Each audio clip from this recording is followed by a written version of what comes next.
Hello, আসসালামু আলাইকুম। আশা করি সবাই ভালো আছেন। আমিও আলহামদুলিল্লাহ ভালো আছি। আমি আপনাদের সম্মুখে হাজির হয়েছি সাম্প্রতিক ঘটতে যাওয়া একটা বিষয় নিয়ে। একটি আতঙ্ক, একটি আতঙ্কের নাম রাসেল ভাইপার। এই রাসেল ভাইপার আমাদের দেশের প্রায় 25টির বেশি জেলায় ছড়িয়ে পড়েছে।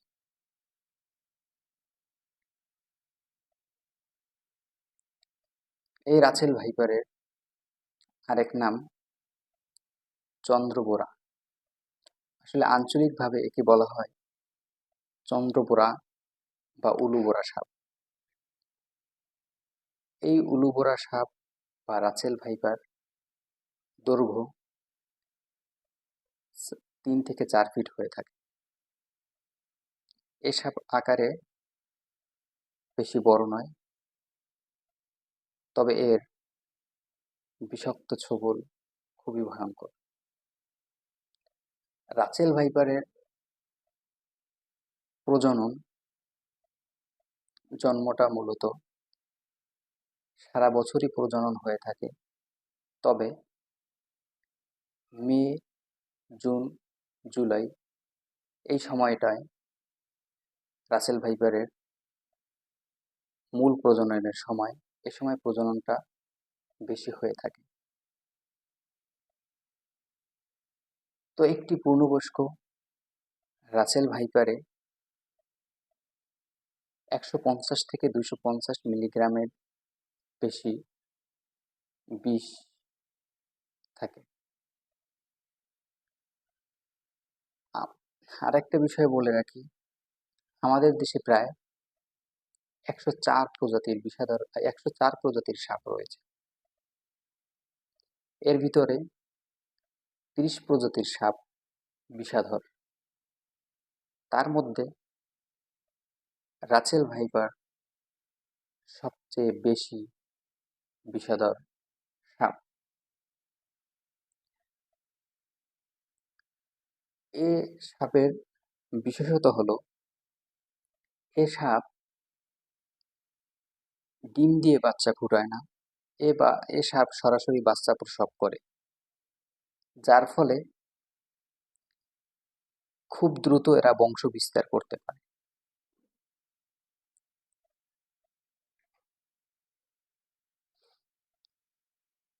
একজন মানুষের জন্য একজন মানুষের মৃত্যুর জন্য 40 মিলিগ্রাম বিষই যথেষ্ট। কিন্তু একটি রাসেল ভাইপারের কামড়ে 150 থেকে 250 মিলিগ্রাম বিষ একটি শরীরে ঢেলে দিতে পারে। তাই রাসেল ভাইপারের কামড়ের জন্য একটা মানুষের মৃত্যুর ঝুঁকি অনেকটাই বেশি। তো এই মৃত্যুর ঝুঁকি এড়াতে আমাদের অনেক বেশি সচেতন হওয়া দরকার। আমরা সচেতন হলে এই রাসেল ভাইপারের হাত থেকে অনেকটাই সেফ থাকতে পারবো।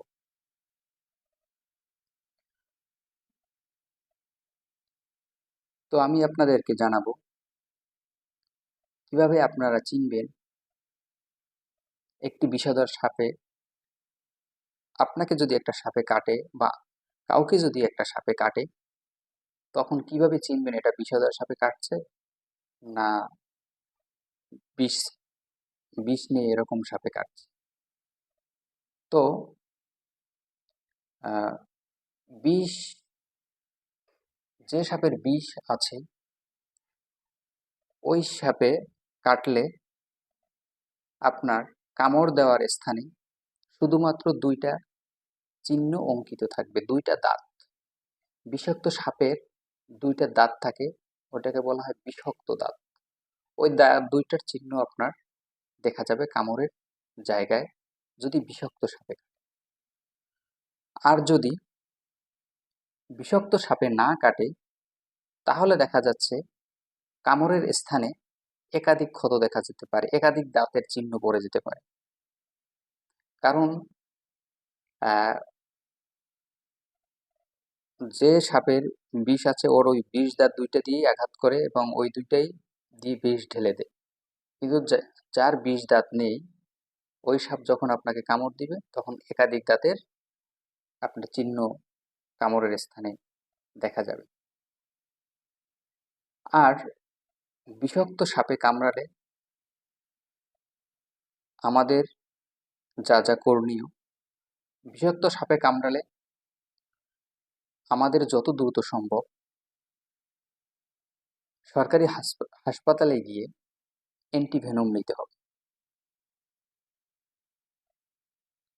অ্যান্টিভেনম নিলে একটা রোগীর মৃত্যুর ঝুঁকি অনেকটাই কমে যাবে। আপনারা ওঝা বা পল্লী চিকিৎসক তাদের শরণাপন্ন না হয়ে, সময় নষ্ট না করে আপনারা দ্রুত চলে যাবেন জেলা, উপজেলা, জেলা হসপিটালে, যেখানে অ্যান্টিভেনম আছে। তো তাকে হসপিটালে নিয়ে যাওয়ার আগে প্রাথমিক কিছু কাজ আছে, প্রাথমিক কিছু চিকিৎসা আছে, এগুলি দিয়ে আপনারা রোগীকে হসপিটালে নিয়ে যাবেন। সেটা হলো, যে জায়গাটায় রোগীকে সাপে কামড়িয়েছে ওই কামড়ানো জায়গাটা কোনো কাপড় দিয়ে ঢেকে দেওয়া, যাতে করে অন্য কোনো ইনফেকশন হওয়ার ঝুঁকিটা না থাকে। এবং হাতে বা পায়ে রোগীকে কামড়ালে যে স্থান থেকে কামড়িয়েছে তার উপরের, তার থেকে কিছু অংশ উপরে বাঁধন দিয়ে দিতে হবে। আর এ বাঁধন দেওয়ার জন্য চিকন কোনো রশি আমরা ব্যবহার করব না। এখানে কাপড়ের, যেমন গামছা হতে পারে, 3-4 ইঞ্চি টাইপের কাপড় আছে, এই কাপড় দিয়ে আপনারা কামড়ের উপরে বেঁধে দিবেন।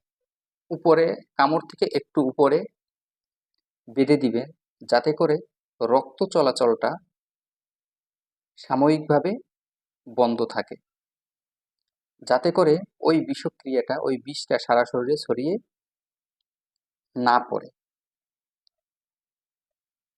তো আমাদের দেশে দেখা যাচ্ছে সাপে কামড়ালে অনেকেই আমরা আতঙ্কিত হই।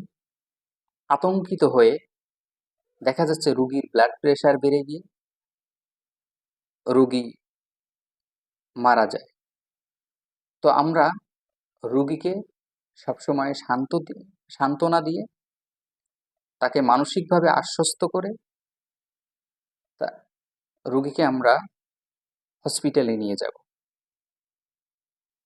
তো আশা করি আমার ভিডিওর মাধ্যমে আপনারা কিছুটা হলেও আংশিক কিছু তথ্য আপনারা জেনেছেন। তো সবাই ভালো থাকবেন, সুস্থ থাকবেন। আসসালামু আলাইকুম।